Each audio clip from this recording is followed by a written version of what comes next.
Շնորհակալ եմ շատ։ Ազգային ժողովի մեծարգո նախագահ, Ազգային ժողովի նախագահի հարգելի տեղակալ, կառավարության հարգելի անդամներ, հարգելի պատգամավորներ, հարգելի ներկաներ, սիրելի ժողովուրդ։ Արդեն 13-րդ անգամ եմ Ազգային ժողովում մասնակցում պետական բյուջեի կատարման հաշվետվության քննարկումներին, 6 անգամ մասնակցել եմ որպես պատգամավոր եւ ահա 7-րդ անգամ մասնակցում եմ որպես Հայաստանի Հանրապետության վարչապետ։ Եվ բոլոր այդ քննարկումներում այս կամ այն չափով ընդգծել եմ, որ պետական բյուջեն ոչ այնքան հաշվապահություն կամ թվաբանություն է, որքան բովանդակություն եւ կարևորագույն խնդիր եմ համարում բյուջեի էության, այս էության ըմբռնումը ոչ միայն կառավարության անդամների եւ ազգային ժողովի պատգամավորների, այլև ողջ հանրության համար։ Բյուջեն նաև թվային տեքստ է, որը պատմում է մեր իրականության, մեր հաջողությունների ու ձախողումների, մեր մարտահրավերների ու հնարավորությունների մասին։ Ու կարևոր է, որ մենք բյուջեի թվերը կարողանանք թարգմանել եւ դարձնել բովանդակային տեքստ եւ բովանդակային տեքստերը կարողանանք արտահայտել թվային ձևով։ 2024 թվականի պետական բյուջեի եկամուտները կազմել են 2 տրիլիոն 579 միլիարդ 200 միլիոն դրամ։ Սա նշանակում է, որ մենք բոլորս մեր աշխատանքով այսքան գումար ենք տվել, բերել, փոխանցել պետական բյուջե, որը մեր երկրի ընտանեկան բյուջեն է։ Այս թիվը արտահայտում է մեր բոլորի աշխատանքի արդյունքը։ Վարչապետ, կառավարություն, ազգային ժողով, կառավարությանը ենթակա մարմիններ, բայց նաև քաղաքացիներ, խոսքը բոլոր, առանց բացառության բոլոր քաղաքացիների մասին է։ 2024 թվականին նրանց մի մասը չի աշխատել, մյուս մասը աշխատել է։ Իդեպ ասեմ, որ 2024 թվականի նոյեմբերին Հայաստանի Հանրապետության բոլոր ժամանակների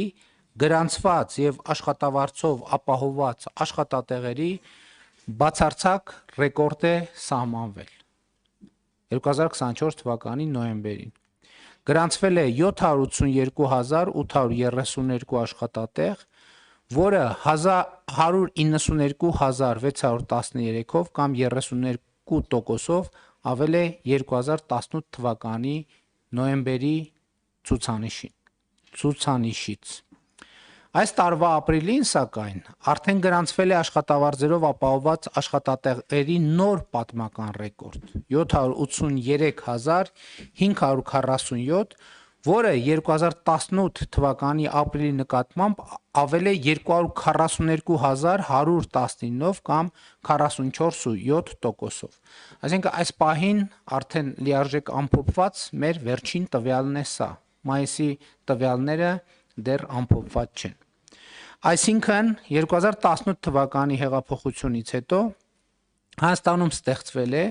242,119 աշխատատեղ։ Ընդ որում աշխատավարձով ապահովված եւ կարեւոր եմ համարում ասել, որ ես գիտեմ, որ շատ հաճախ լինում է հոռետեսություն վիճակագրությունների վերաբերյալ, բայց այս վիճակագրությունը ավելի քան վստահելի է, ինչու, որովհետեւ այս աշխատատեղերը կոնկրետ մարդկանցով, անուն ազգանուններով, վճարված աշխատավարձերով եւ աշխատավարձի դիմաց վճարված եկամտային հարկով ապացուցելի է, այսինքն այս մի թիվ է, որը չի կարող ընդհանրապես որևէ առարկության տրվել։ 2018 թվականի ապրիլին Հայաստանում միջին աշխատավարձը եղել է 173,996 դրամ։ 2025 թվականի ապրիլին 304,992 դրամ։ Միջին աշխատավարձի աճը կազմել է 130,000 դրամ կամ 75%։ 2018 թվականի ապրիլը 2025 թվականի ապրիլի նկատմամբ։ Նույն ժամանակահատվածում հանրագումարային գնաճը, կուտակային գնաճը կազմել է 25%։ Սա թերևս հարցի պատասխանն է, կամ կարող է մեզ օգնել պատասխանել հարցին, թե մարդիկ, որովհետև մամուլում, սոցիալական ցանցերում, քաղաքական հարթակներում այս հարցը հնչում է, թե մարդիկ այսօր ավելի լավ են ապրում, թե ավելի վատ 2018 թվականի համեմատ։ Այս թիվը վկայությունն է այն բանի, որ մարդիկ Հայաստանում ավելի լավ են ապրում եւ ավելի լավ են ապրում գնաճի հաշվառումով եւ ավելի լավ են ապրում շուրջ 50%-ով։ Այսինքն իրենց ապրածի կեսի չափով, եթե պատկերավոր նկարագրենք, ավելի լավ են ապրում։ Սա իհարկե չի նշանակում, որ մարդիկ Հայաստանում գոհ են իրենց կյանքից։ Նախ այս ասածս վերաբերվում է աշխատող մարդկանց, բայց մյուս կողմից տեսնում ենք, որ մենք մեզ տեսանելի աշխատող մարդկանց թիվը էականորեն ավելացել է։ Երկրորդն էլ մարդիկ ինչու կարող են գոհ չլինել իրենց կյանքից։ Մի շատ պարզ, հասկանալի եւ լեգիտիմ պատճառով, որովհետեւ մարդիկ ուզում են ավելի լավ ապրել եւ ուզում են ավելի լավ ապրել ինչու, որովհետեւ տեսնում են, այսօրվա Հայաստանում տեսնում են, որ ավելի լավ ապրելը հնարավոր է։ Ավելի լավ ապրելը հնարավոր է, այսինքն էս էլ է շատ կարևոր հանգամանք, որովհետև մարդիկ կարող են տեսնել, որ ավելի լավ ապրելը հնարավոր չի, համաձայն այն ասացվածքի, որ մի քիչ էլ կվատանա ու տենց էլ կմնա։ Փաստորեն հիմա այս տրամաբանությունը որոշակի փոփոխություն է կրել, մարդիկ չեն ուզում, որ մի քիչ վատանա ու տենց մնա, այս մեր թվաբանությունը ապացուցելու ցույց է տալիս, որ լավացել է, բայց եւ քաղաքացիները, եւ կառավարությունը, եւ ազգային ժողովի մեծամասնությունը առավել եւս լեգիտիմ կերպով համարում են, որ այնքան չի լավացել, որ մենք գոհ լինենք այդ լավացման աստիճանից։ Եվ հետեւաբար մեր խնդիրը ոչ միայն այս թվաբանության աճը ապահովելն է, այլև գոհունակություն ապահովելն է, որը շատ մասշտաբային խնդիր է, որին ավելի ուշ կանդրադառնամ։ Բայց ուզում եմ ընդգծել նաև մի փոքր առաջ անցնելով, որ այդ գոհունակության ընկալումը շատ ուղիղ կապ ունի պետական բյուջեի մեր ընկալումների հետ։ Այսինքն ապրելուց կյանքից գոհ լինելը կապ ունի պետական բյուջեի մեր ընկալումների եւ պետական բյուջեի հետ։ Բայց մինչ այդ մեկ ուրիշ թիվ էլ մեջբերեմ։ 2025 թվականի ապրիլի ընդհանուր բոլոր աշխատողների աշխատավարձի ֆոնդը համախառն կազմել է 238 միլիարդ 975 միլիոն դրամ։ 2025 թվականի ապրիլին 238 միլիարդ 975 միլիոն դրամ։ 2018 թվականի ապրիլին, խնդրում եմ թվերին ուշադրություն դարձրեք, 94 միլիարդ 206 միլիոն դրամ։ Սա կրկնում եմ բոլոր աշխատողների, բոլոր գրանցված աշխատավարձն է եւ այս թիվը 2025 թվականի ապրիլին 2018 թվականի ապրիլի նկատմամբ աճել է 144 միլիարդ դրամով կամ խնդրում եմ ուշադրություն 153%-ով։ Այսինքն Հայաստանի Հանրապետությունում գրանցված աշխատավարձային ֆոնդը 2025 թվականի ապրիլի դրությամբ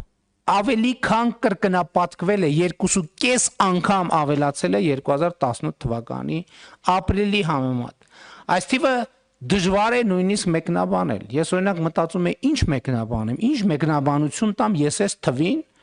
այս տարբերությունը շատի ու քչի մասին չի ամենևին, որովհետև սա մի դեպք չի, որ ասենք տեսեք այն ժամանակ քիչ է եղել, հիմա շատ է։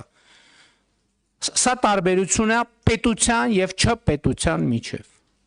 Մենք չենք կարող այս թվերը համեմատել, ասել գիտեք, տեսեք թիվը այն ժամանակ ինչքան քիչ է եղել, հիմա ինչքան շատ է, որովհետև սա այդ կատեգորիայի եւ այդ հարթության մասին չի։ Սա պետության ու չպետության մասին է։ Վերադառնալով 238 միլիարդ 975 միլիոն դրամ աշխատավարձի ֆոնդին, չեմ ժխտի, որ այստեղ մտնում են թե այն մարդկանց աշխատավարձերը, ովքեր ստանում են 3-ից 4 միլիոն կամ նույնիսկ ավել աշխատավարձ, թե այն մարդկանց աշխատավարձերը, ովքեր ստանում են 80,000 դրամ աշխատավարձ։ Նաև նրանցը, ովքեր աշխատում են կես կամ 1/4 դրույքով եւ ստանում են ասենք ավելի քիչ։ Այսինքն այս բոլոր աշխատավարձերի հարագումարն է։ Եվ այս կապակցությամբ պիտի անեմ մի հայտարարություն, որը չեմ բացառում, որ կդառնա, ինչպես ասում են, աղմկոտ։ Իսկ հայտարարությունը հետևյալն է. բարձր աշխատավարձ հիմնականում մոտավորապես հայտարարությունը հետևյալն է. բարձր աշխատավարձ